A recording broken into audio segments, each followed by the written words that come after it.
talk about it. Now I got to start over because you were talking about piss. Well, you didn't tell me you were going to start it. So Thanks for being here, listeners or listener.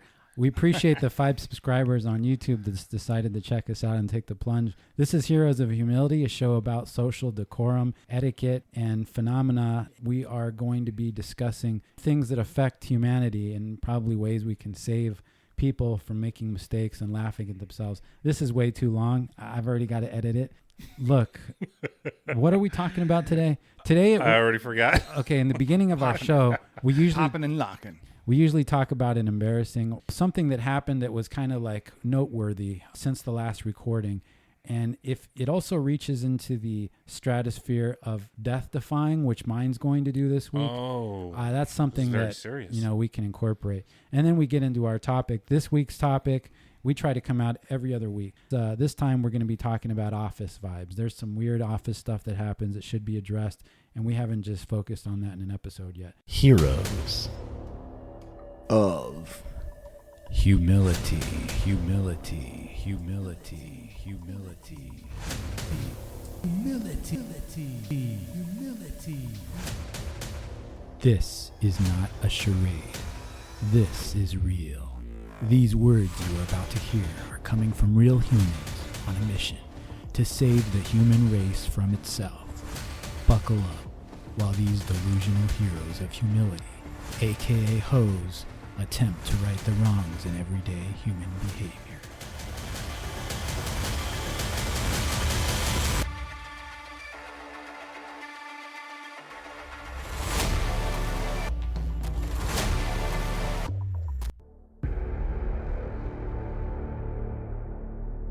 How are you guys doing? Red, once again, I turn to you first because it's a quest to get here. Usually I don't like waking up this early on the weekends. Are you kidding me? And showering. And you're the one that wanted to get up this early. Nutrients. I wanted to sleep in another. But I'm excited to be here today. Wow. The shower part's what's getting Even me. though I was limited on my jerky today, I just want the listeners to know that, the more listeners we get, good old Pierce will provide more jerky to be a great host. When you guys come over, I try to be a good host. I give you something to drink. I let you use the restroom. I also show you courtesy. I even am nice to you. And I give you, it's what it is. Limited amounts It's of jerky. They happen to be tiny, but well, yeah, they're like the kids, the trick or treat size, and I'm not a trick or treat. You get another kid, one. You'll get another one. There's plenty. But I'm already feeling like if my stomach growling gets on the microphone, you sometimes get mad at me. Yeah, I get mad at you for different things. The listeners. If you open your mouth. Yeah, there's a lot of things. I wanted to give a shout out to Awesome Arcades. In fact, I was going to just call the gentleman that organizes Awesome Arcades and see if he'd be interested in just being on an episode. We went ahead and acquired, through a great deal of research, a arcade cabinet table, which we're using in our studio because it allows us. It's amazing. Yeah, it's got 516 games, and Christmas came early this year for you. I treated us. I feel like this is for all of us. You did treat, but unfortunately, you're the only one with a good angle on the game. I have an upside down angle, and 11 can barely reach the controls. There's been a lot of complaining about jerky, about the angle of your dangle. Look, this is a flip table, so when I play, if I lose, it doesn't happen a lot, but if I lose on my side, it'll then flip to your side, and then you get to play. So it's a 2-player game. There's 516 games. I'd say maybe like 50% of them are 2-player, so you can switch back and forth. It's been cool. You guys are getting to see it for the first time. It's all set up. It does look great. Good I'm quality. about to wreck all the top scores on there. I believe it. Yeah, you have a desire. He probably for won't let you excellence. play, knowing him. I know. There is an embarrassment. So I don't get to play, and you don't get any more jerky. There's 2 awkward scenarios Very that broke loose for me since we recorded last. And since we're talking about the table, I'll mention one of them. I'm in here one night, and I'm looking at this, and Beauty's in another room. I'm like, I like what do they call that? Pinball? So I'm like, I see a few pinball games in here. I'm going to give these a try. Next thing I see, there are directions that come on, lengthy directions, and you have to pick one of 4 images. They all contain women in different settings, and it was super weird. And I'm like, well, and one of them is like 2 ladies together, and it's like just above their chest. 2, please. And You went for the 2, didn't you? well, I was just trying to pick whatever. Why did you pick Galaga for us to look at? What I would, because I don't think we should be displaying this on the No, podcast. I mean, but the come thing on was, is when you go to play you play this pinball game, and it says that every time you get a certain score or you hit some of the particular targets in the game, then the ladies remove particular items of clothing. How come you didn't start with this conversation when we showed up? It was awkward, man, because I feel kind of disappointed because it's a little pervy. I feel like I'm missing out. Well, there was, so I explained it to my significant other, and she was laughing. But I self-reported that I had this in my game room. It's He odd. mentioned I had something to no me about idea. it, but he didn't want to say the whole story. I will say I never worked so hard to try to get a good score on that stupid game. And That's the kind of motivation us adults need. Or I mean, can you imagine the young Pierce playing this game, and you see these images? I mean, you'd run out of quarters, wouldn't you? yeah, I was. You know what's funny is I remember those games at the bar. Like, yes, I had that sort of upbringing. I would, With the I would smoke- pick me up from school and go With to the the cigarette bar, machine, getting your smokes out. be doing my homework at the bar. But I remember those little machines, and it had those types of games in there. Wow. And this is And like so the you 80s. you bringing that up was like, I was like, oh my god, Pause for a station break. It does seem a little bit skewed and probably appropriate for the time. It was probably late 80s, early 90s. I don't think those type of arcades would be in the vogue right now. But it was a little awkward because I was sitting here like, okay, there's Pac-Man. There's, I don't know all the names of these games. There's 516. Had like Let's go ahead and go all the through 'em. classics. Go Yeah, ahead, let me go ahead and read it through them. But anyway, so yeah, I got this thing. It really is made, and I wanted to give the guy that I researched a lot of these companies, and he was a good stand-up guy. So Awesome Arcades, if you're interested in an arcade cabinet. No, it does look great. This looks like something that would have been in a restaurant when I was young. You know, something to drop quarters in while you're waiting to be seated. Yeah, exactly. You can eat on it and then play games on it. So break out the jerky. What are we doing? Except that there's no eating in here.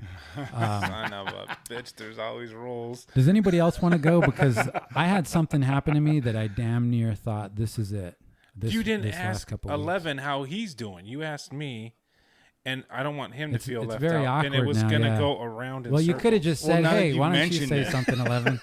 Yeah. I don't want you to ask me, Dude, but you made it awkward. Yeah, you made it awkward because he would have just, I don't know if he would have even, because he's a good guy. He probably wouldn't have thought of that. And then you come in with your evil vibes. That's why. No, I'm sorry, You know, man. I got to I be here apologize. to regulate. Yeah, good call. Go ahead, No, 11. I'm good. I'm no, good. I want to hear it. You want to hear what? Whatever. Whatever's going on with you. Well, my Emotions? my retirement Ooh. went through, got approved after fighting for years. Wow. That's awesome. COVID and then Damn. various lawsuits from other people were because everything was getting hung up. I don't know. There's a lot of politics involved, but yeah, I got the notification yesterday. Arcade cabinets. for everybody. Celebrate. I am so happy. You're getting back pay, so that'll be nice, huh? Yeah, this Yeah. back pay is going to be We're- good. The next episode The will be back pay filmed is at going the to get me one of these casino. arcade tables. Yeah. Yeah. We're going to be betting on some dogs And we're going to be having a party. and so playing some pinwheel we'll games. have to get some. Wall-to-wall pinball games with, I'm going to have to do some video once I have the retirement party. yeah, And that'd be cool. we'll throw that Oh, up on yeah, the we'll do side. some video. Maybe some death-defying maneuvers. Show We're some- going to need to properly represent HOH Mm-hmm. by having gear in 2X size. Yeah. You know, I like the fact that 11 brought up a flag, but Oh, as you can a tell flag. now that we've gone to video, we're kind of limited on the space of where a flag would, you know, so I don't know if the listeners can. Well, knowing maybe- Pierce, I think he's going to want a quilt or a knitted. Yeah, What we're I- kind of very limited on the space in here, so maybe the listeners can take a peek online and see. Well, we could put it on the ceiling, or we could cover it, put it on one of these windows. This is probably not Yeah. making for a great dialogue in the podcast entertainment area, but yeah, we'll decide on that offline without the recording and figure out where we should put the flag. So we're gonna get like some home memorabilia or some paraphernalia. Did you tell the listeners that you guys have been putting the episodes, at Well, least trying to, on YouTube? We're gonna do some. We've done some short reels, and we have actually. When I say we, I think 11 is successful at that stuff, and he's gonna be putting together our video. We decided we don't do a lot of editing, but we do some, and we haven't played around with editing video with audio yet. We'll get there, but yeah, we have a YouTube channel. Check it out. Facebook is where you can check out things in between our episodes that we think or do, and it gets spicy. Very spicy. Oh, you can see my wipeout video as well. Ooh, that's a good Going one. down the Alpine That went slides. viral, man. It did. It was. I think it's almost at it got 4,000. super popular. No, it's at like 12,000, dude. Oh, shoes. 4 times 3, yeah. So you haven't been representing, yeah.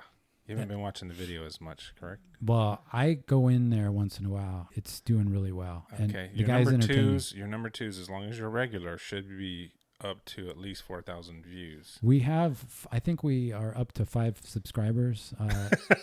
No, I don't know. I don't know where subscribers go or how they go, but I know that we've got Instagram, Facebook, YouTube, and then on all your podcast apps. That's kind of how we connect with the kids these days. I like it, dude. Yeah. Everybody just had a Across stroke. all type of electronics. Well, so this time, we're going to be talking about Office. Oh, wait a minute. Wait. Did you guys get your... So that was a good, beautiful story about your retirement coming through. Did I interrupt? No. Okay.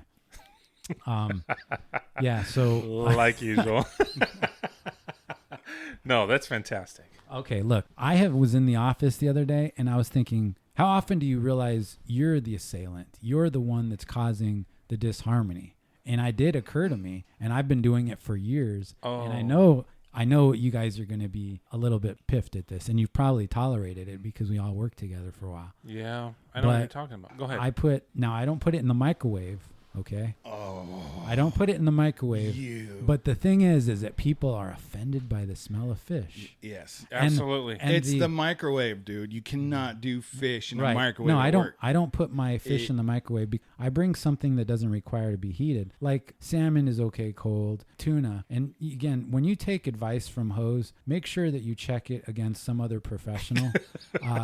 Practice this with some discretion at home. Yeah. But I will eat cold tuna and stuff. I usually eat fish. Now this one's going to really, I know this is going to be bothersome. Now I haven't eaten this at work, but I do at home eat fish at least once a day. And the other one I eat is sardine. Oh. So what I do is I usually mix it with some peas and red peppers, a couple of eggs. Peas. And Not wrinkled. Oh, dang. Unwrinkled. You know peas. what? I forgot. Oh. This is what happened to me this week. I forgot. Okay. And this leads into our topic. Okay. I seriously almost didn't make it. I'm getting upset with myself because I do like 34. Sometimes every other morning I'll do like 34. They're not burpees, but they're power squats. So where you do a squat, but you try to jump as far as you can into the air, right? And you try to get as high as you can. Do that 34 times. And I've gotten to just about where I can get just over 34 and I start to feel just a tiny bit of that like nauseousness. And I want to kind of push past that. So if I've got plenty of potassium and electrolytes and all that stuff going early in the morning, then I can make it easy. Now I'm assessing people's faces and I'm starting to lose interest in the story. So I'm going to move it along. So what I did. 11 brought some rock star today. Is every morning, I told you before, I drink a little bit of lemon water with real lemon and water. So I did that. Then I went ahead and did my sit-ups. Then I did these power squats. And then I had a grapefruit, and then I had some more lemon. And all of a sudden, there was something wrong. Oh, he had the death combo. Yeah, because I had what talked you about described is I had probably a buildup of lactic acid. And I'll 11 touch on this better. Yeah. But that happened. And then the next thing I knew, well, this isn't right. But it was time for my lunch. And I didn't want to delay my nutrients. I had already kind of fasted a little bit in the morning because this was like 2:11 or so in the afternoon. Usually you showed up around 11 o'clock. So you show up at 11 and then you're ready for lunch. Now that's supposed to be funny and sarcastic at the same time. I want to make sure the audience knows. From what I remember. Because if I don't laugh, they may not know. But I appreciate I love think it. it was a I good love one. it. And it's a little show zinger. up at 11, go to lunch, and then exercise and go home. So, anywho, I do I'm this. glad the boss doesn't listen.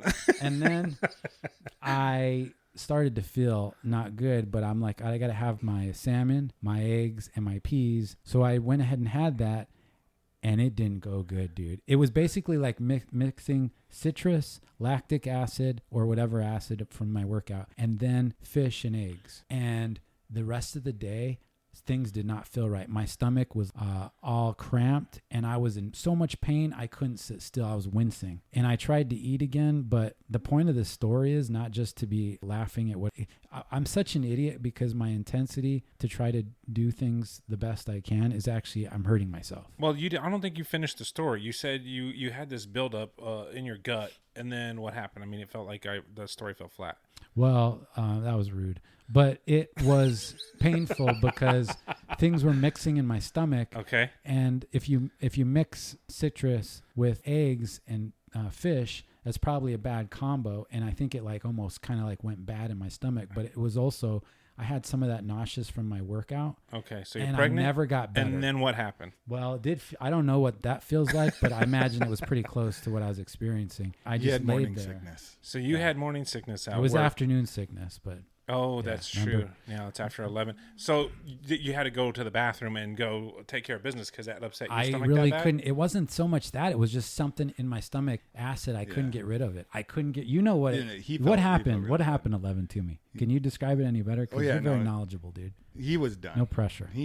That's we it. I we was done. we couldn't even play Rocket League. We couldn't Yeah, even get I could- online. yeah. Wow, this really I couldn't do affected you. anything. Dude. He just texted once, and I was like, okay, dude. And I was like, all right, he must Wow. really not be feeling good. Yeah. So the next day we kind of talked about it, and yeah, he was laid up, man. I've only had an incident like that one other time where I was taken to the hospital. I was in high school. I was playing ball and I was trying to bulk up, and I was getting way too much protein, and everything was going in, nothing was coming out. And I'd say for about 4 days. Oh. And I had to go, and they tried to do Get in all the kinds danger of stuff. zone. Yeah, I was in the danger zone, and they said I could have died from that. Yeah. And both of these incidents, I'm sharing, I was hoping maybe it would tickle someone's funny bone if they have a sadistic sense of humor, but also because you need to be careful, dude. And I've read articles that, well, you shouldn't have your omegas or your fish with something citric.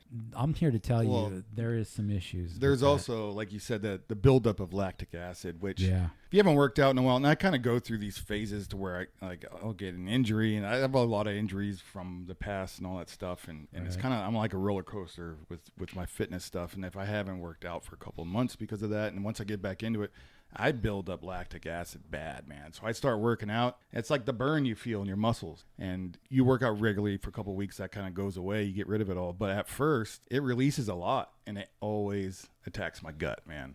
Every time. Yeah. Every time. And I have gut issues anyway from the Army and all that crap, but I can feel it. I know what's about to happen. Like, I have to mentally prepare myself. It is mental, dude. I feel for you, man. Diet will affect that as well.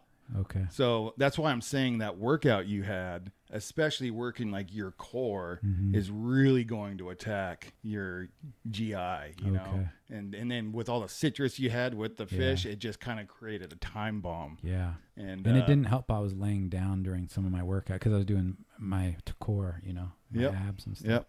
Well, very fascinating story, maybe.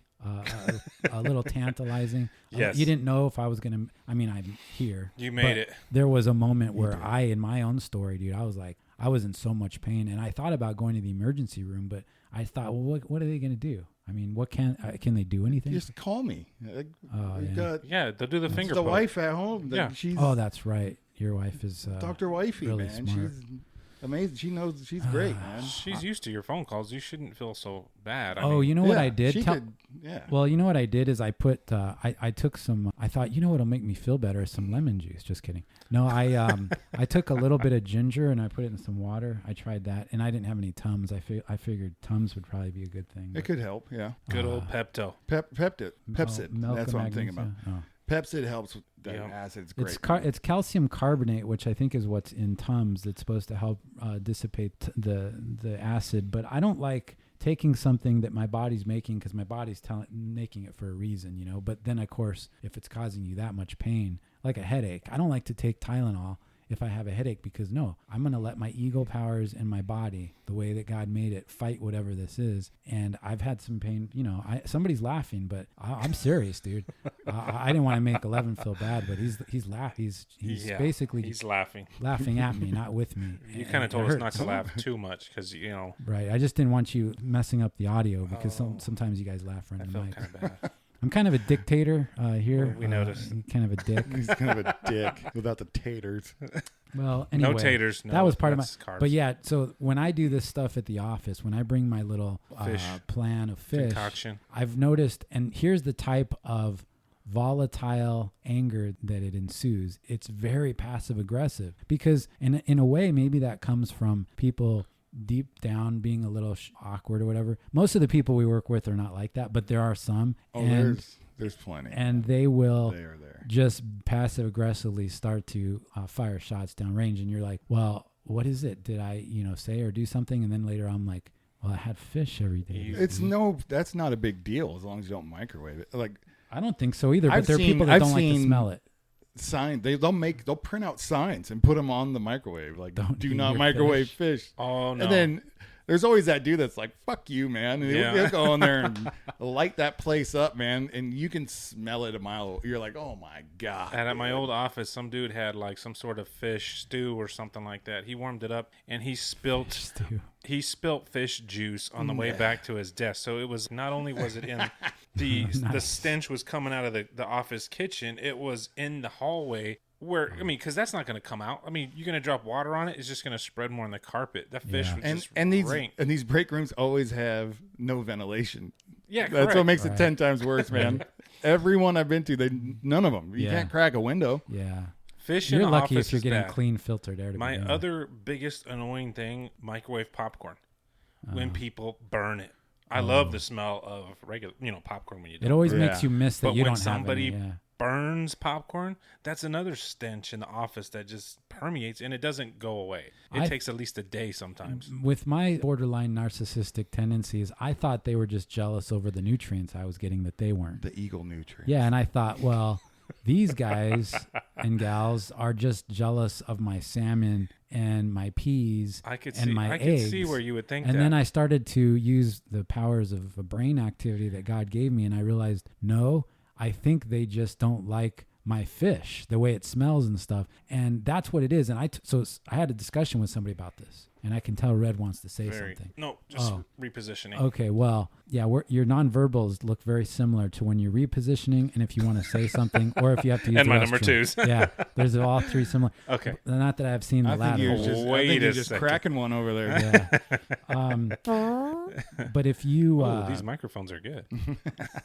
yeah, I told somebody, I said, is it possible through your olfactory process, I think that's a word, Oh. if you're smelling shit. some of the molecules from my fish, that maybe you might even be, that's probably the closest you've been to good nutrients. I've seen what you've eaten for lunch. You're eating poison. You're like a garbage disposal. You treat your body like a garbage disposal, but you smelling my fish is probably good for you. Well, I will say this. I never realized, because I'll be honest with you, I really like seafood. But there are people out there, my wife being one of them, that do not. Because she don't. finds it... I can't. Yeah, she finds it offensive, like because I would like to make it at the house more, and whenever I do, because my son likes it, she just starts complaining as soon as I start heating it up in the pan or whatever. So I think there's a lot of people out there that I will say that I'm surprised, because when I've gone to work too, and I'm like, hey, you guys want to go to lunch, and everybody's talking about where you want to go, and I'll go, hey, let's go do some sushi. It's amazing that more people than not that actually don't like fish in any form and seafood at all. So I think sometimes that's why it might be more offensive to some people. I mean, because otherwise, when I go to a seafood restaurant, it makes me hungry. Like just smelling yeah. when you go to Red Lobster, you're at Red Lobster. If you're Right. blindfolded and dropped off there, you're at Red Lobster. I know this is odd, but dude, I like the smell of salmon when it's being cooked in the grill on the grill. Me personally, like the real fishy one, like that's the one I can't do. Yeah. And I grew up on seafood and eating like kippers out of the can and stuff with my dad, but I got really bad food poisoning from we would go to this place in Redondo Beach, California all the time, and Captain Kids right there on the water, and it was all this fresh stuff, but I got like violently ill one time, and then after that it was really hard for me to eat certain types of seafood. So I still can a little bit, but like the real fishy kind of like those are the ones that I get kind of that same sick feeling, I go do some sushi. I can't do all of it. You got to want it. You got to dig down deep and figure out, what am I going to do here? Am I going to not? Am I simply going to eat food that tastes good? That's or it. am I going to eat food because it brings me the powers? See, and I take it as Pierce like this says is this quote every day I'm about sorry. everything. It's probably I know it's probably You gotta want it. You gotta dig down deep. there's so many things in life that require tenacity and intensity, and just you put in the Survivor mix of You don't like You know, seafood? You gotta want it. it's just like the classic 80s rock. You put that in, you go ahead and make your salmon lunch.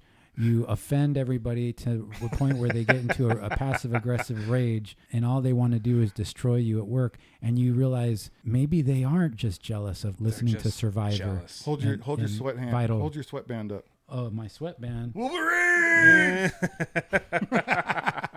Why aren't you guys wearing your bands, dude? because they weren't There's made one at for the a head. proper length Well, for these are extra large people. Yeah, these are normal size. See, So one yeah. time I was getting some shorts, and I've already discussed this before. I have some shorts with red, white, and blue on them, and some stars. And Red was like, "Well, were you there with me?"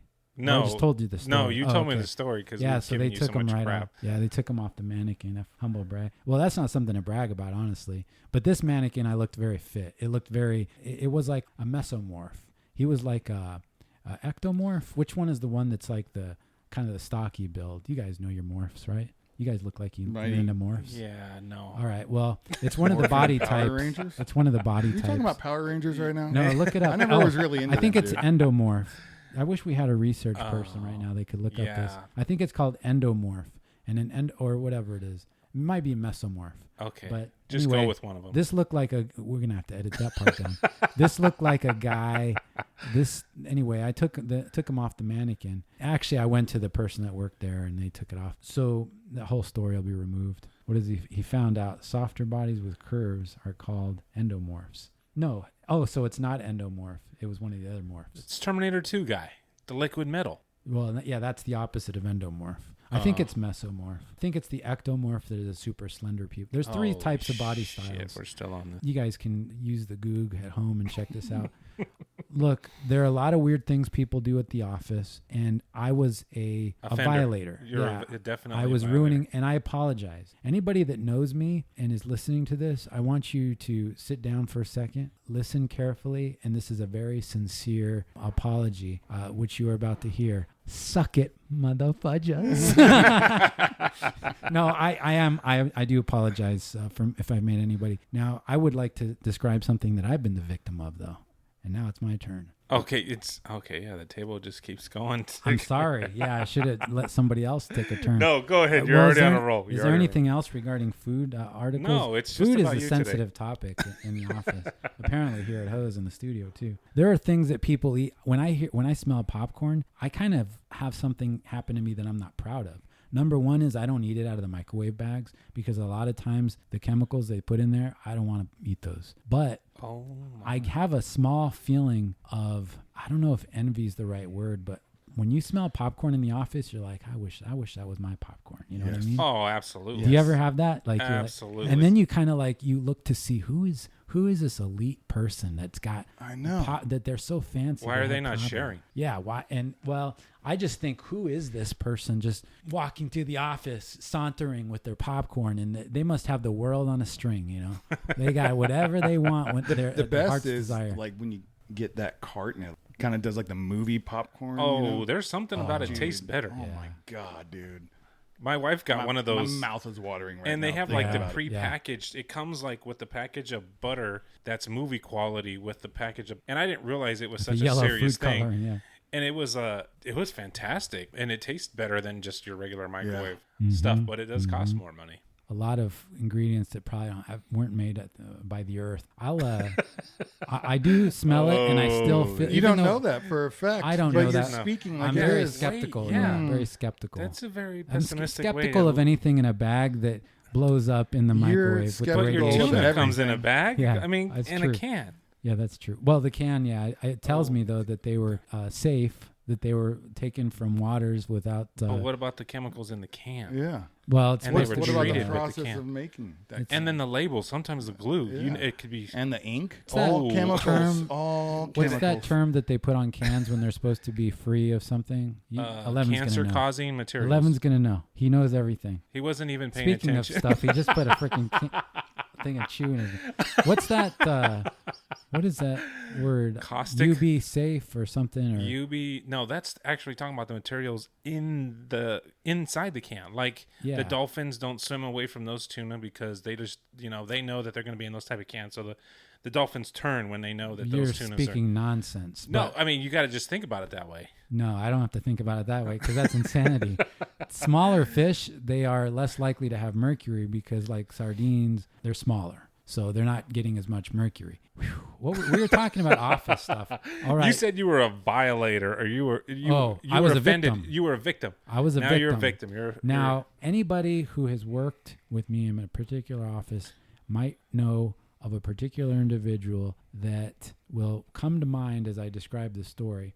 So should I just shout out their name, or I feel like it's okay or it should be because most people anonymous? won't, but I'm going to give some descriptions that might give it away. Okay. But I know for a fact this is probably one of the most pervasive problems in the office and work area, okay? And I don't care if you're working in a garage or you're working in an office where people have to wear suits. I guarantee you everybody's been a victim, including everybody in this room. Okay. Have you ever been sitting at your computer or working at your desk or doing something, you're trying to actually get something done, you're not messing around, and you feel out of your peripherals somebody that you know is, once you engage, they're not leaving.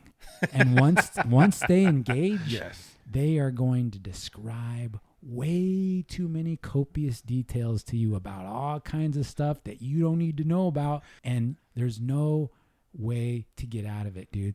There's only a way in because you are in the office, and they are like a heat seeker. They will find you, and if you've ever done them the kindness of listening for just a few seconds, it's like the epitome of take an inch and take a mile, or whatever, however it goes. They will take tons of miles from you, man. And the next thing you know, you've just gone into a black hole of listening to the dog issue that they have or whatever it is. And you don't want to be rude. I think it feels very difficult. Most of the to cut people in my off. office were like that. Really? But I got no shame. I tell them, yo, I'm busy. Get the fuck out of here, man. You know what I mean? That's awesome. But did you ever meet somebody that But you I couldn't say expect that people to? to be like that to me too. If you're Yeah. busy, you don't want. Like, but I you mean, say- but has there ever But- been a moment where you couldn't say it like that though? yeah. Yeah. There's got to be. And that's hard, man. Like what were you gonna if say? I'm talking to like a good buddy of mine, and then Yeah, someone else joins, and I'm like, oh shit, Yeah. they're gonna fucking sit here Yeah. forever, man. Yeah. Like I know I can still get my work done if my buddy's sitting there, because he'll just shut up, do whatever he's doing, because he's bored and he don't have nothing to do, you know. Yeah. But then this other guy shows up, and it's, oh no, and they're the type of people that, as they're talking to you, they ask for feedback. Yeah. Like, so do you you know gotta what I be mean? And you have to active look listening. at them and be like, yeah. After everything they say, Yeah. after every sentence, there's some sort of they force you to stay in that conversation. Now I And want it's like, dude, come on, man. I want to hear what your And you- techniques are to try to get out of this. This is the hard part. How do you get out of it? What nonverbal cues do you use? What things do you say? Do you elicit help? Do you make your phone ring? Do you yell fire? I mean, what do you do? Fart, Oh, do no. you fart? blast one out, dude. Wow. Bam. No, Be I like, know, 'cause oh in man. While you make eye contact, Yeah, direct just eye look contact? at 'em, dude. Just a Just slow one, always a slow eye burner, contact, yeah. while you're just burning a hole right through their eyes. In our old office, we had a serial offender of that, and she was so Oh, you said she. nice. I don't care. Dude, I hope. I know she was she- nice, but She was really, really nice, I'm and scared. you know, I'm so getting you scared feel right now. bad I'm already- because see, she I'm not would even talk talking about her scared. son that was in college, and then it would turn into her dog, and before you know it, I'm not even joking. 2 hours goes by, Yep. and you know, you have buddies, or what you say, so-called buddies, in the office. they're cowards and And- they leave you. And, you know, those Yes, bastards, dude. they freaking leave you They because do, man. I had one guy coming Every into man my for themselves. you know, because in the old office we had cubicles, and so when I bring that up, you're trapped because there's only one way in and one way out.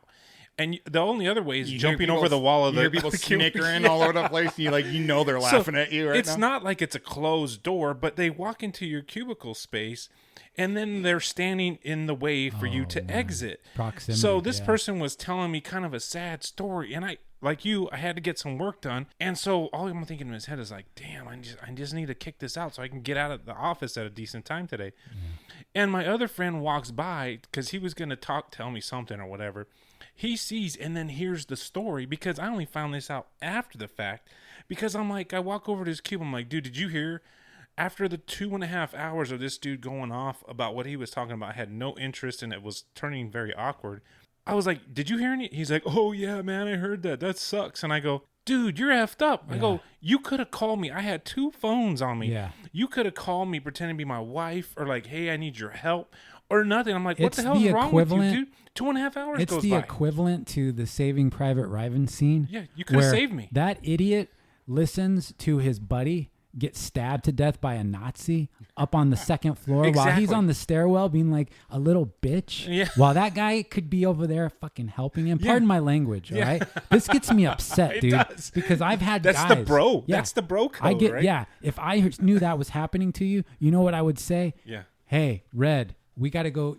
Soup needs to talk to us, bro. Yeah. Soup needs us. Or I would make my phone ring and I'd be like, that's what I do. Hey, man. we gotta go. That's what yeah. I do oh for you. man, hey, we Yeah. gotta go. That's why Exactly. we have a friendship outside of work. These other punks that don't do stuff like that, if I see them, they better not drive in front of my car when I see them. And see, my old I'll location run where I was somebody at was right next Sorry. to the printer copier. So sometimes I would Dude. tend to get a little bit more of the conversations that weren't really wanted. And my buddy, who I thought was my buddy, I thought he was supposed to have my back. No, he's not. A He friend, dude. doesn't. He would walk by and laugh. Yeah, And I didn't appreciate that. yeah.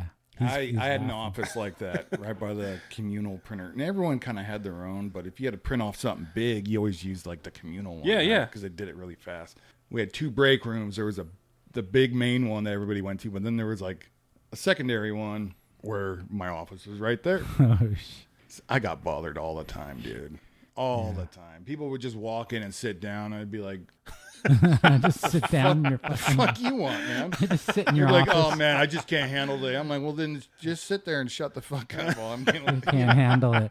It's never. You can always tell by somebody's disposition too. I wouldn't even mind if a lot of these stories you could tell somebody was in a good mood, but how many times do these stories usually evolve or start out where you can tell the person just they're not happy, and you see their shoulders are kind of forward, they're looking forlorn, and you're like, They oh, want you to this is ask going to be them. the worst. Yeah. Yeah, this is going to. And you know what?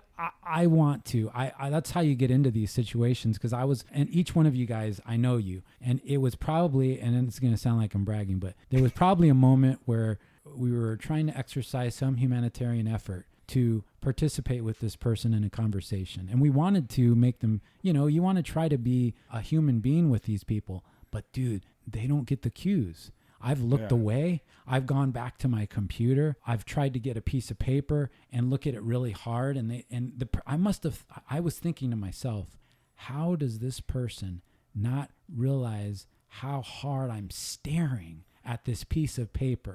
Do they not see that I have now lost complete eye contact? Like, I've actually turned my whole body, and slowly during this discussion, my body, I would say it's like I'm at, let's say they're at 3, I'm turning at like 12, and by the time they're done, they're at 6 and I'm like at 12. My back is to them, and they're still talking to me. And the more animated about the story they get, dude, it just the works. slow move like that is hilarious. I mean, you try to do, and the problem is when you do it slow, I don't think they get the point. Yeah. So you got to almost do it fast, dude. You almost got to do a full fast 180. And if you do a fast 180, maybe they would get it, but I still don't think they would get that.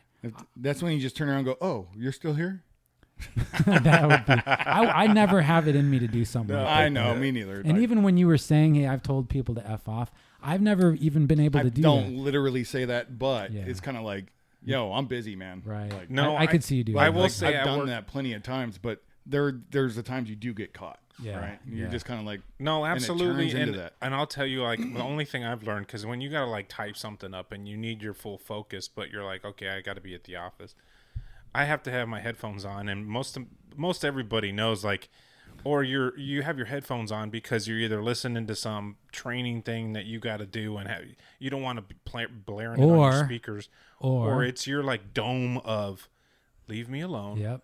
You're going in your happy place. Yeah, like this guy's working on something. He can't hear you. He's got his noise canceling headphones on. He's in the zone. Like somebody who comes up to you when you have headphones on and starts talking to you, that's somebody that doesn't get it. It better be important. No, but they don't get it. Even if they should maybe tap you first, but I won't even tap. If they start talking without even like, yo, can I get you for a second? Yeah. You know? Yeah, and then your response is just cracking the phone a little bit, like, what's up? Yeah, you haven't. That's a good move. You know, so like, you just crack the headphone. Like this better be important. But you're not. But you're not taking the headphones all the way off. Correct. Yeah. Now, if you take them all the way off, that's an invitation, right? You don't want to make that mistake. You got to be careful with that. But I've even gone so far as when I've heard this person making the rounds in the office. Yeah. I tell my buddy, I said, don't you even forget about me, bro.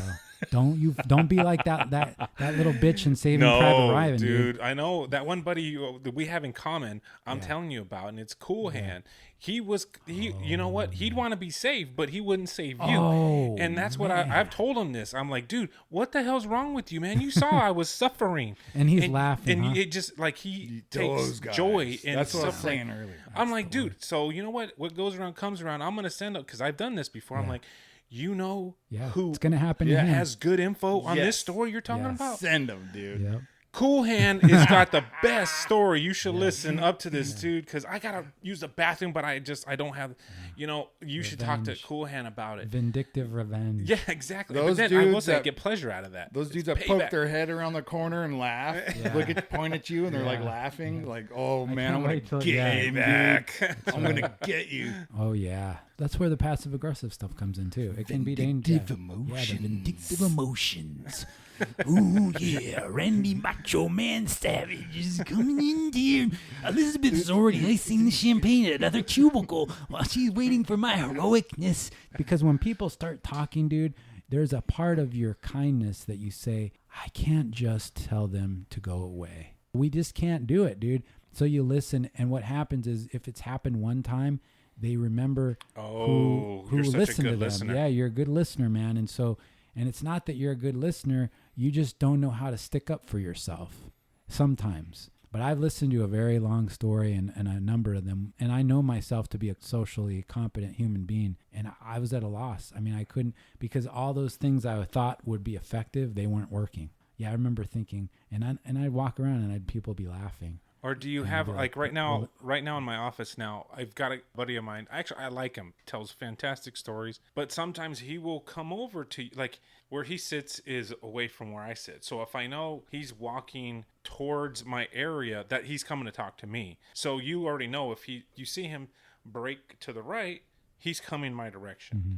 So, which is usually like, cool, we're going to talk about something I want to talk. He doesn't know the cues of, like, it's Friday. It's we got to get out of 4 o'clock. It's 4:30. Like TikTok. Like, you're looking at your phone. Like, oh man. But then he just cranks on the story and just keeps. And you're like, yeah, I want to talk more, but man, like I got the whole next week to talk about this stuff. But do you want to talk more? You really don't. I mean, you do maybe in a Monday, but not on a Friday. Well, yeah, but I mean, it's hard to focus when you're like thinking of traffic and the topics that you'd probably be engaged with him are not going to be as entertaining on a Friday at 4. Correct. Even if you like the topics. Absolutely, 100%. And the thing is life is precious. Time is precious. Or, I mean, I'll even get to the point. And here I am taking on more of the conversation as we speak. But you'll like, as you're walking out, you're saying goodbye to your buddies or whatever. Like, hey, man, I'm out. Have a good weekend, guys. Oh, yeah, did you see that article I was telling you about? I'm like, oh, man, no, I didn't see it, but I'll catch it on Monday. Oh, yeah, you'd really like it. You know, it's really funny if you blah, blah. And you're like, you got your bag on your shoulder. You got your water can. You're like taking steps. Your like body movement is walking towards the door. And you're like, am I going to be rude? Yeah, do I turn towards him? Do I take more steps towards the door? But he's a friend of yours, so you don't want to tick him off or be rude, but he's not getting the cues. Have you had this one where there's also particular types of conversations that happen around you, not involving you, but it's distraction, Yeah, or they just are completely oblivious, or maybe somebody in a cubicle or an office nearby, little things start to set you off. If you weren't that close or you weren't having to work in that setting, it may not bother you if you heard somebody sneeze and pretend like they were at a rodeo at the same time. But when it happens after a while, or little things, idioms that people have and the nuances, and they'll repeat it, that's annoying, man. It's distracting sometimes. Like you're trying not. Dude. Well, I think you and me have this in common where we try to treat others how we would want to be treated. And I will tell you, I was actually an offender once because I actually got called out. In my old office, I actually shared a cubicle. So there was 2 of us in this cubicle. The other person that was in the cubicle wasn't necessarily my friend. I was new to meeting him. I never worked with him. And then I found out that he's kind of like socially awkward. He's really good at the job and knowledgeable, but he just doesn't have very many friends within the group. I would say I'm probably a little bit, definitely more outspoken than he was. And then I came in from a different office. So I would, especially when I first got there, I'd constantly have people coming over and talking and BSing with, because I hadn't seen them for a while. I was friends with many of these guys in the group before I even came to the group, so if that makes sense. One of my buddies would commonly come into my cubicle, sit on the table that was part of the cubicle behind me as I'm sitting in my chair and the other guy's typing next to us. Sometimes he'd have his noise-canceling headphones on, and he'd be typing away. Those noise-canceling headphones only work so good when you're hearing dudes laughing their ass off next to you. Oh, he got pissed, and he turns over to me, and he's like, "Hey, guys, I'm trying to take a test. Can you take this somewhere else?" Oh, I don't know what it was, but my other buddy just like, he turned around and walked away because he kind of knows this guy can be, he didn't want to elevate it. So he just kind of turned around and walked out. I just started going off on the dude because it just pissed me off because we'd already had things, and I don't know, whatever it was, but I was called out for being an offender of violating the cubicle code and being disruptive because I guess he had offended me, and I don't know, social anxieties that he had. I turned around and I just went off on the dude for like a good 15 minutes. Wow. And it's hard to picture you and doing he failed his test. At this point, I didn't give a shit. And I know there was, in a cubicle environment, if somebody gets pissed and you're talking in an elevated voice in a cubicle environment, the whole office here. So I could hear people, like, all of a sudden, everybody had to use the copier while I'm yelling at him. And so I'm like, hell, I'm getting a little too loud. Like, printing shit. off nonsense. Yeah, everybody all of a sudden has to print something out. They're just going over there, walking away with blank sheets of white paper. Yeah, you're like, get the so they freak can out listen of to here. I what's know going what on. you, come on, be a little bit more sly than that. But I hate, and you know me, I hate to get to that level of like. Yeah, I can't picture it, honestly. I feel like a I've rabid never dog. seen you get like that. Because to me, I usually try to take other people's feelings into consideration. Yeah.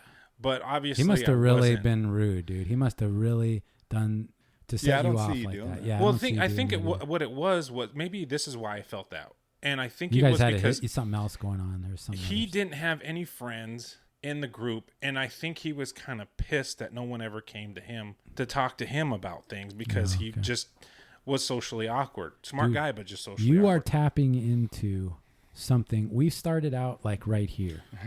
You have tapped into the depths, the profound depths of what's really going on in office stuff. It's the politics, dude. I worked with a guy like that. He was a guy that you don't know if he's going to get upset and come shoot the place up. Oh, jeez. Yeah. As my wife says, you always befriend those dudes. Yeah, those are the ones you want to be. Those are the ones you want to. But I brought you candy today. I would always sit there and I'm loud, and I'm the SWAT dude in the office and all that. And so everyone's kind of like, I'm kind of like separated. Like, I don't know. Everyone would be in their little cliques, right? And then it's just me. Unless I got one of my guys around. But there was certain guys there that were vets and we would always get along. We'd be loud and ridiculous, but this dude would never talk. So I just started incorporating him in all the conversations and try to find out his interests and stuff and then look up some stuff. And then I talked to him about it, and then I don't know, man, it kind of created I felt like it brought him out of his shell a lot for everybody else too. And I'm not sitting there trying to take credit for anything, but I feel like that, it worked. Like it didn't feel like the dude that was going to shoot at the office anymore. It took a couple of years. But probably made it all better. He was young and he didn't. I don't know, dude. It was weird at first. It was really weird, but everybody would talk about it. and everyone's They're like, man. lingering outside the conversation, or just kind of stand in the circle, never say anything, and then just walk away. Yeah. You know, I think a lot of dynamics. First, two things. One is, I think we talked about this too before in another show. When you know you're going to be in close proximity to people, I think it ups the ante and the investment you have in being civil, right? If you can be behind the glass of your car or at home on your computer and fire off some zingers at people, or be rude in traffic and do things behind the glass, it's easier. But in an office setting, there's got to be a little bit of investment, because you know this is somebody who's going to be here. I'm going to be here. I wonder if sometimes when you see people that still are unable to navigate that ecosystem, you start to see, well, this somebody that's, like you said, I want to know where he is in the office in the future. I'm going to keep track of that. But He's wearing very bulky clothes today. Why does he have an overcoat and it's 100 outside? What you did is you kind of went beyond that, instead of just being like the other people that would maybe exchange in a laugh or make a fun of, which really just makes this person probably worse, for lack of a better word to describe it. You tried to help them in a way, incorporate them, and you probably helped this person overcome some of this, you know. Let me tell you where this stems from. This is getting deep, dude. Do it. This Dig is getting deep. This is getting deep right now. I'm not going to go over my whole upbringing and everything, right? But I am super against like the bullies and all that stuff. So when I was in high school, I would fight dudes, you know, like I didn't realize how like popular I was or whatever, but You'd go after the bullies. Yeah, I chose not to hang out with like these popular gear. I was like this outcast. I didn't want to do that. You know, I was this surfer dude, and I had a buddy, and we both were really good. We had a surf team in high school, and we would win all these competitions and all that crap. And we would on purpose not hang out with all these I could jocks see that. and the cheerleaders and all that stuff. I was just anti that. Yeah. But when I first got into high school, my freshman year, I said something bad to this bigger girl. Mm-hmm. Like she said something, she was just kind of playing around, and I said something like super mean. I forget what it was, but I'll never forget the look on her face of devastation. Yeah. And it was in front of all these people, man, and I felt so bad. Mm-hmm. So I think it was like the next day or 2 days later or something, I apologized to her in front of everybody, right? Mm-hmm. I made it loud. I made sure to do it in public, and then she just unleashed hell on me. And I sat there and I just took it. I took it. Yeah. And I was like, you deserve it. I was like, let me have it, man. And she did, and everybody talked about it for a long time, and I didn't give a shit. You know, I'm like, whatever, dude. Because you weren't losing anything. You were giving. Yeah. You weren't worried about losing. You were giving. I owed it to her, you know? You know, that's interesting. And- Sorry. Oh, no. Go ahead. It's just I'm making an observation about you because I've known you for a while, and it speaks to the type. Everybody makes mistakes. It was a life-changing moment for me, Yeah. which is why I'm bringing it up now. and it affected you. Yeah. And so Forever. after that, I was like, I would, if I saw someone like picking on this little kid, you know, and they're like tears in their eyes, I don't care if there's 5 of them over there. I'll go beat the shit out of all you guys, dude. It like kind of like molded me as an adult. And so with this kid at work, and everyone was kind of like, you know, the office is super cliquey, but everyone would be like looking side-eyed at him like, I don't trust that guy. It made me want to be like, you know what? I'm gonna fucking start talking to this dude. Right. I'm gonna bring him into the fold. Is what I'm gonna do. It's almost too a small part of, and this might be on a different area, but maybe connected to why you went into the type of work. Yes. You know, this exactly. Work That's what I'm saying. It's like molded, like because you're trying to. At the end, you see some merit in trying to help somebody who maybe can't help themselves. Sometimes people, if you think past just the annoying things that you may not see when somebody sends a stupid message electronically or does something in traffic, I'm not saying you should do anything, but if you take a moment and you can appreciate where it might be coming from, sometimes I think it's also better for you. Yeah. You know, because if you're just one of the other people that's going to be another, you know, when you say or do something that derogatory towards somebody, there's some people that could be long lasting. They'll never get over that. You know? And I can take a lot of that. Yeah. I can take it. Thick It's skin, fine. yeah. I can brush that off Right. to a certain extent. Yeah. Yeah. But if I see it happen to someone else, for some reason it triggers, dude. Yeah. And I'm like, fuck no, dude. Yeah. I'm like, you're not doing that. Especially if it's like a family or a friend. I'm like, they're not getting away with this. Right.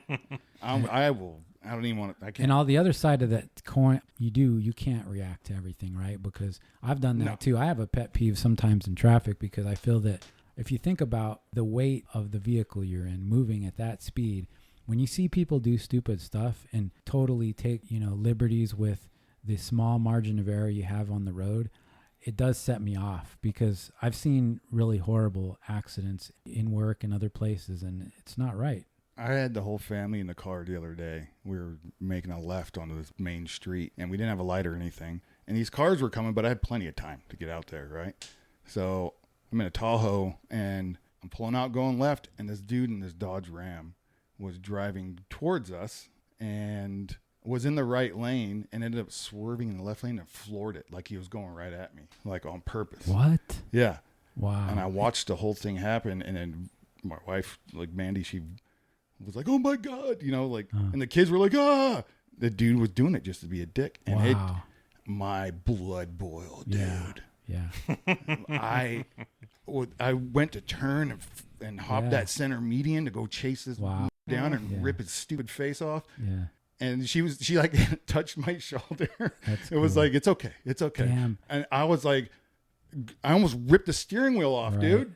I was what? Like, you do not f- with my family. Like, dude, I almost like, the whole way home, I was just dead silent. Like, everyone was like quiet, like, oh my God. We won't discuss it, but we've had to work together on things where that kind of intensity and deliberate ability to execute violence was necessary. Yeah. But when you lose control of it, and some people think that that's the way you can win a scenario like that, it's not necessarily the way you win, because you also lose just what you're describing. It reminds me of that Braveheart scene where the king had instituted Premopta, whatever it was called, right? Where he was supposed to, they were trying to get rid of the Scottish people, right? And it's interesting because you're Scottish, you're so they were supposed to have the right with every woman who was married to first have, sexual relations with them on the first night of their marriage. It was awful. And then the English were basically raping the Scottish. Yeah. Women. And they had instituted as a law every time they knew that the Scottish girl was getting married.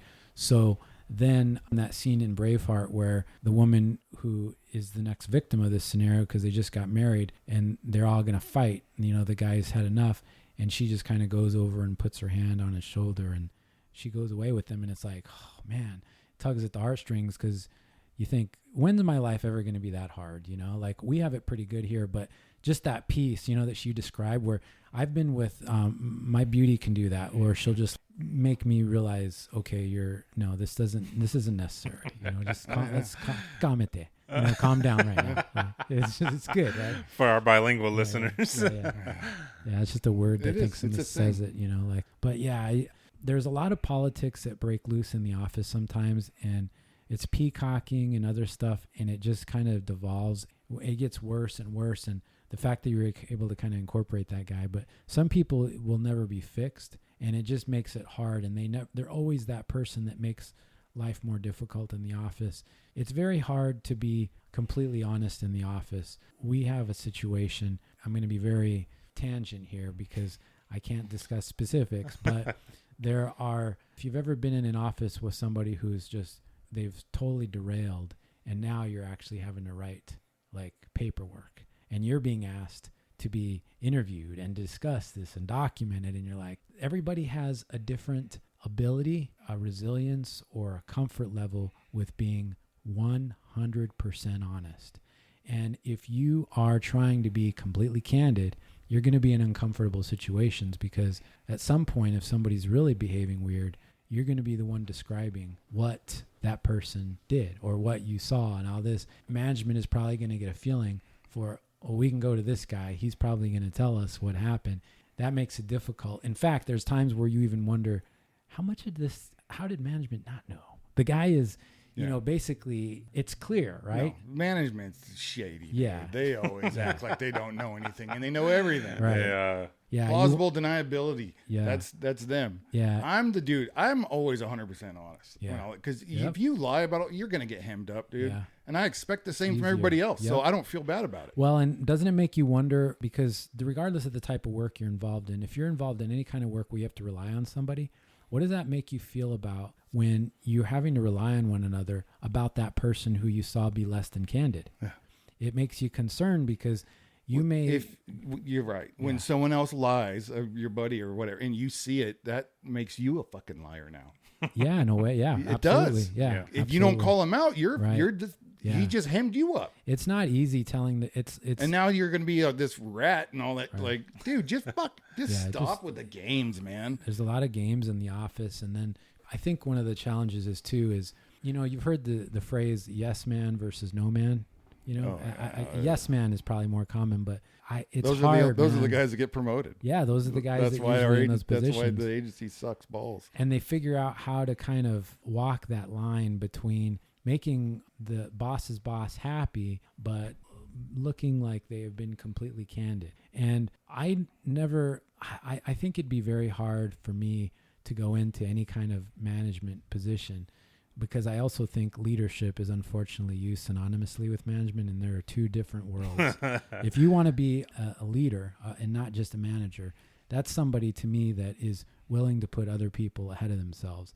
And a lot of the managers that you tend to meet sometimes, they're not that particular type of person. And when you are having to tell your manager every day, your boss's boss or your boss, that, look, I don't want my people doing that, or that doesn't seem right, or this isn't, I just feel like I would be in my boss's office every day saying, this isn't right. Oh, you're definitely an advocate. I've worked with you and around you that usually you could tell. I mean, not me right now, I'm suffering, but when other people are suffering, you tend to advocate for others. Like, you may have a dialogue with the boss that maybe the other person doesn't, and you would let them know, hey, maybe we shouldn't talk about, this subject or whatever around this person because they're sensitive or something like that. Just something as simple as that to something even worse. Yeah, it's interesting, man. It's an interesting place to try to. There is definitely a wild kingdom aspect to it, because you are trying to survive, and you see that people have. You want everybody to have the same kind of. Somebody told me the other day, and he's a kind of a buddy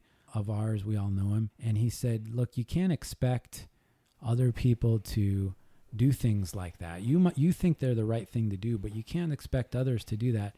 And I understand where he's coming from, but I also always think, why not? Like, I do expect certain things, and I know expectations will lead you into disappointment, especially with people. We all have our frailties, and like I said, our different levels of comfort with being honest. But I think that being so liberal with our expectations of others has somehow removed some shame that should be there. There should be, hey, that person should feel weird right now with what they're doing. Yeah. That person should feel like, hey, this is awkward and this is weird, and I shouldn't expect this of people, or I shouldn't put this on people. But it's gotten to where, no, I mean, you're allowed to, we got to be so careful. Don't say or do this because that, and it's like, come on, man. No, we're going overboard on that. If that makes any sense. No, absolutely. You just don't. I mean, yeah. I know. I get what you're talking about. That's office stuff for sure. I mean, I've had so many different working in and out of offices for so long. A lot of cattiness where you have people kind of where people will say stuff. About management management is what sets the tone for the office, which is what I figured out over time. Yeah. I've had good management. I've had bad. Yeah. I've had just mediocre. And if the very top is a shitty asshole, it trickles down, dude, and then everyone's a shitty, miserable asshole. It takes like a year for it to happen, but it happens, dude. And if at the very top they're these nice dudes and caring and and all that stuff, like, it ends up being like a big fucking family, and everyone's like has a great time going to work. I've had both. No, when it's bad, it's absolutely. so bad. You have a good boss, and you feel like you can be candid with them, but also everybody else in the environment can agree with that person as far as like with the dynamics of the off. And you actually look forward to coming to work, because on the mirror end, I know for me, I've had a bad boss, and I can't even be in the same room with that person without their tension being there. My God, and I wouldn't be the only one.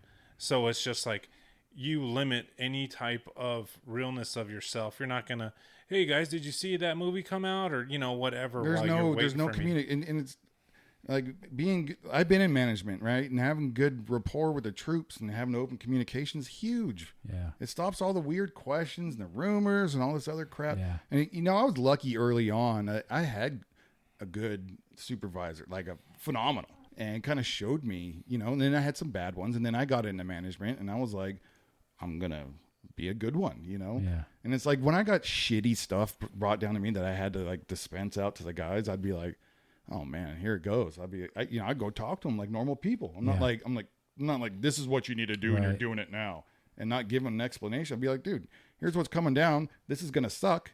And if they're getting screwed, I'm going to make sure that I'm going to be a part of that. Yeah. Like, I'm not going to be like, you guys are screwed, I'm going to go home. Right. No, we're all taking the hit. And that's the shitty thing about being management too, because I took the hit way more than anybody else did. Yeah, you have to. And these dudes needed time. I don't want to leave early, blah, blah, blah. I'm like, And okay. that's Like, I'm never saying no, but I always made sure we had enough to get. I'm like, and I would talk to them like, look, you guys can take whatever time off. You can leave early, do all that stuff, but we got to have enough guys to do the work. Let's make sure the work gets done.